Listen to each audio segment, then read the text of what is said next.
learn English grammar. First standard English grammar use of has and have. हा आपण chapter आज पाहणार आहोत. मग तुम्हाला वाटेल फर्स्ट स्टँडर्डला पण इंग्लिश ग्रामर असतं का? हो, फर्स्ट स्टँडर्डला सुद्धा इंग्लिश ग्रामर असतं. यापासूनच आपला बेस पक्का होत चालतो. त्यासाठी आपल्याला ह्या सगळ्या गोष्टी यायला पाहिजे. आपण जर पहिल्यापासून या गोष्टी शिकत राहिलो तर पुढे आपल्याला हार्ड वाटत नाही. ओके, चला पाहूया मग हॅज आणि हॅव मध्ये काय असतं. पहा, चॅप्टरचं नावच आहे आपल्या हॅज अँड हॅव. मग हॅज कधी वापरायचं? हॅज कधी वापरायचं आणि हॅव कधी वापरायचं?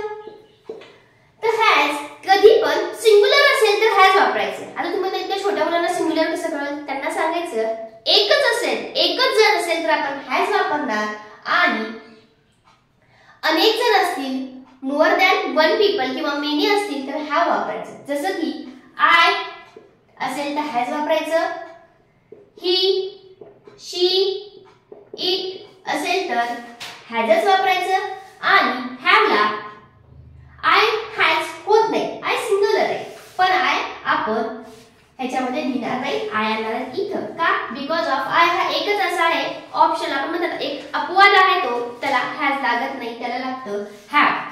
मग नंतर बाकीचे जे काही अनेक गोष्टी रूप आहेत त्याला आपण हॅवच लावणार. जसं की वी हॅव म्हणतो आपण, मग वी ला हॅव लावायचं, दे हॅव आणि यू या सगळ्यांना आपण हॅव वापरायचं, आणि हॅज मात्र आय ला सोडून ही, शी, इट या सगळ्या सिंग्युलरला हॅज वापरायचं. ओके, आयलाच फक्त हॅज वापरता येत नाही, सिंग्युलर असलं तरी तो एकच अपवाद आहे. मग चला पाहूया काही क्वेश्चन जे की तुमच्या बुक मध्ये दिले आहेत. त्यात कुठं आपण आय हॅज ठेवायचं आणि कुठं आपण हॅव लिहायचं. चला पाहूया वेळ न घालवता क्वेश्चन. क्वेश्चन मध्ये काय काय आहे?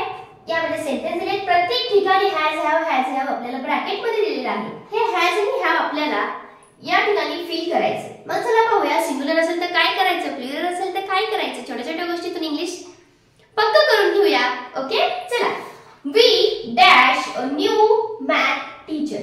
पहा, वी आता मी सांगितले जर प्लुरल म्हणजे वन पेक्षा मुनी, वी म्हणजे आम्ही, एक जण आहे का? नाही, आम्ही म्हणजे इथं काय येणार आहे? We have. का? खूप जण आहेत, हे एकाला घेतो, हे मेनीला घेतो, म्हणून आपण इथे लिहिणार आहे have. The seller has, seller बघा आता याला काय? डॅश हॅज किंवा हॅव टू बोट्स. आता याला किती बोट्स आहेत? पहा, द लेक म्हणजे हा एकच आहे.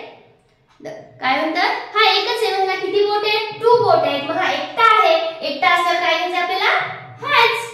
काय घेणार आपण एकटा असल्यावर? Has. Next, she dash long hair. She आता हॅज येणार का हॅव येणार? चला थोडंसं पॉज करा आणि विचार करा, किंवा तुमच्या मुलांना विचारा की हॅज येणार का हॅव. शी असेल तर वन आहे म्हणून आपण लिहायचं हॅज, नॉट हॅव, कारण हे प्लुरलला वापरतोय. माणस आता बघा, ही नाही, शी नाही, इट नाही, पण नेम आहे. माणस एकटाच आहे का तो? चला मग इथं पण काय घेणार आपण? माणस has a new bicycle. Next, the dogs. आता बघा, द डॉग्स आहे म्हणजे खूप मोठे dogs. Okay, the dogs dash a new home नाव. आता डॉगला काय झाले? न्यू होम आहे, डॉग्स. The dogs have. काय येणार आहे? Dogs have. Because of too many dogs. इथे यस लागले. तुम्हाला वन आणि मेनी पण माहित असेल. वन असेल तर वन म्हणायचं, मेनी म्हणजे एकापेक्षा जास्त असेल तर त्याला मेनी म्हणायचं. मग मेनी असेल तर आपण काय लावणार? हॅव. दे मेनी असतात, म्हणजे दे म्हणजे कोण? खूप जण. ते म्हणजे तिथे पण काय येणार मग? हॅव. He has. ही नंतर काय येणार आहे? Has. He has a kitten. पहा, the car dash new tyre. आता द कार आहे, कारच आहे का? नाही, कार आहे, मग हॅज येणार. का? एकच आहे, वन असेल तर आपण हॅज लावणार, आणि अनेक असेल तर हॅव लावणार. फक्त आय सोडलं तर का? आय असा अपवाद आहे, त्याला की आपण हॅज न वापरता हॅव वापरतो. चला, यामध्ये काहीही डाऊट असेल तर नक्की कळवत चला. तुमच्या मुलांना हे छोटे छोटे ग्रामर त्यांना जरी समजत नसेल तर तुम्ही एक दोनदा व्हिडिओ पाहत चला आणि त्यांना हे समजून सांगत चला. तरच त्यांचं इंग्लिश ग्रामर मध्ये त्यांना अडचण येणार नाही आणि त्यांचं इंग्लिश ग्रामर पक्का होत जाईल. ओके, चला व्हिडिओ कसा वाटला कमेंट मध्ये नक्की सांगत चला. लाईक करायचं राहिलं असेल लाईक करून घ्या, आणि व्हिडिओला शेअर आणि सबस्क्राइब करायला विसरू नका.